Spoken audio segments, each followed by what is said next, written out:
अॼु असां teaching licence taste जे बारे में सिखंदासीं त टीचिंग लाइसेंस टेस्ट कीअं ऐं किथां वरिती ईंदी।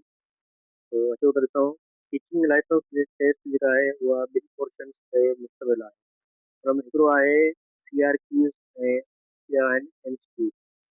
हाणे CRQ जेके आहिनि उहे छा आहिनि ऐं उन्हनि मां छा वरिती वेंदी टेस्ट। CRQ जेके आहिनि उन्हनि में हूंदी असांजी सिर्फ़ु पेडागोजी। पेडागोजी जेका आहे उन पेडागोजी जा केतिरा सुवाल हूंदा त पेडागोजी जा हूंदा 60 सुवाल हूंदा पेडागोजी जा। पेडागोजी में कहिड़ियूं कहिड़ियूं शयूं अची वेंदियूं। पेडागोजी में असां अची वेंदो टीचिंग मेथड्स अची वेंदो, क्लासरूम मैनेजमेंट अची वेंदो, एजुकेशनल साइकोलॉजी अची वेंदो, कम्युनिटी रोल अची वेंदो या स्कूल टीचर वग़ैरह। इहे तव्हां अक्सर करे जेकी दोस्त इंडक्शन ट्रेनिंग में हूंदा या उन्हनि में हिसो वरितो हूंदो त उन्हनि खे काफ़ी मालूमात हूंदी पेडागोजी जे बारे में। उन खां बाद में हूंदो MCQ, मल्टीपल चॉइस क्वेश्चन। हाणे MCQ जेको आहे उन में उहे हूंदा 40, 60 हूंदा CRQ, 40 हूंदा MCQ। CRQ जेके हूंदा उहे MCQ वांगुरु हूंदा, उहे लिखणा पवंदा। 2 खां 3 या 4 लाइन जो जेको आहे उहो मक़सदु जेको हूंदो सुवाल जो उहो असांखे लिखणो पवंदो ऐं उहो सम्झाइणो पवंदो।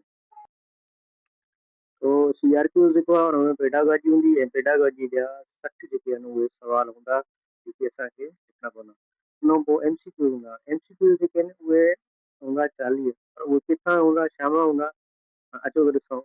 हाणे MCQ जेके हूंदा उहे उन में छा हूंदो, हुन में इंग्लिश हूंदी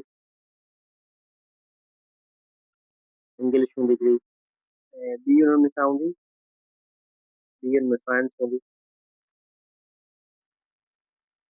साइंस इंग्लिश मां हूंदा, साइंस मां हूंदा ऐं ॿियो हूंदा मैथ मां। इंग्लिश, साइंस, मैथ ऐं ॿियो हूंदा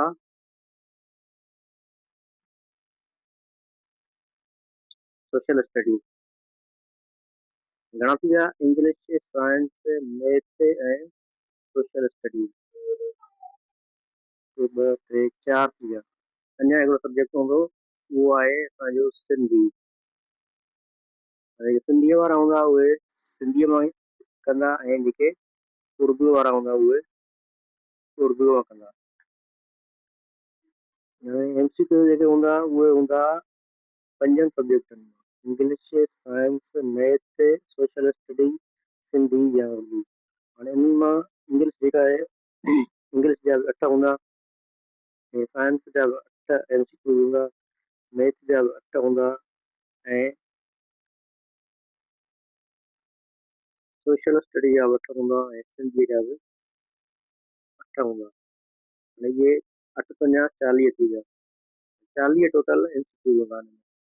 ऐं 50% जेको आहे उहो हिन मां असांखे सही करणा हूंदा पेडागोजी मां, CRQ ऐं MCQ जेके आहिनि जिन जा 40 सुवाल हूंदा उन्हनि मां बि असांखे 50% करणा हूंदा। हिन में वॾी लॉजिक जेका आहे उहा इहा आहे त 50% अगरि पेडागोजी जेका आहे CRQ में 50% न थींदा ऐं हिन मां अगरि 60% थी विया, मतिलबु वधी अचियासीं MCQ ऐं CRQ घटि कयासीं त पोइ असां पास न थी सघंदासीं। पास थियण जे लाइ जेको रेशो आहे उहो 40 जेके MCQ आहिनि उन्हनि जो बि 50% असांखे खणणो आहे ऐं CRQ जेके आहिनि जंहिंजा 60 क्वेश्चन हूंदा उन्हनि जो बि 50% असांखे खणणो आहे, तॾहिं असां पास करा सघंदासीं। उन जे करे ॿिन्ही पोर्शन में पास थियण जे लाइ तव्हांखे महिनत करणी पवंदी। उन खां पोइ जेके CRQ आहिनि उन्हनि खे तव्हांखे वधीक पढ़णो पवंदो। CRQ जेके आहिनि त उहे क्वेश्चन तव्हांखे लिखणा पवंदा, उन जवाब तव्हांखे लिखणा पवंदा, उहो उन में तव्हां रटो नथा लॻाए सघो। इन करे वधीक जेको फोकस कंदा उहो तव्हां CRQ ते कंदव ऐं उन में जेके आहिनि सुवाल उहे बि कुझु वधीक आहिनि, यानी 60 सुवाल आहिनि उन जा।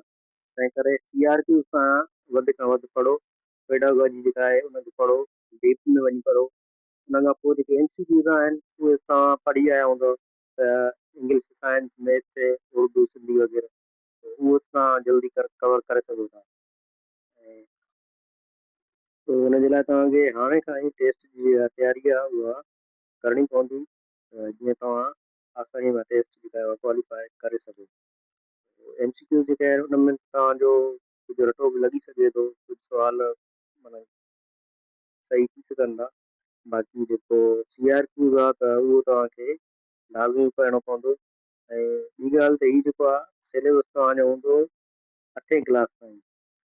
पहिरें खां 8वीं क्लास ताईं हूंदो तव्हांजो, पहिरें खां 5 ताईं तव्हां जेको आहे उहो पढ़ी चुका हूंदो सुठे नमूने सां। अगरि न त 4 ऐं 5 जेको आहे, चोथें ऐं 5 खे तव्हां सुठे नमूने ॾिसंदा ऐं उन खां पोइ 6 खां 8 ताईं इहे जेके 3 क्लास आहिनि इन्हनि खे तव्हां बाक़ाइदे सुठे नमूने ॾिसंदव, तॾहिं तव्हांजी टेस्ट जेका आहे क्वालिफाई थी वेंदी। तो वधीक इंफॉर्मेटिव वीडियो ॾिसण लाइ असांजे चैनल खे लाइक कंदा, सब्सक्राइब कंदा, त जीअं इंफॉर्मेटिव वीडियो तव्हां ताईं आसानी सां पहुची सघनि। असां वधीक अगस्त खां शुरू कंदासीं सेशन, जंहिंमें असां टीचिंग लाइसेंस टेस्ट जे बारे में सॼो जेको मवादु आहे उहो बि तव्हां शेयर कंदासीं।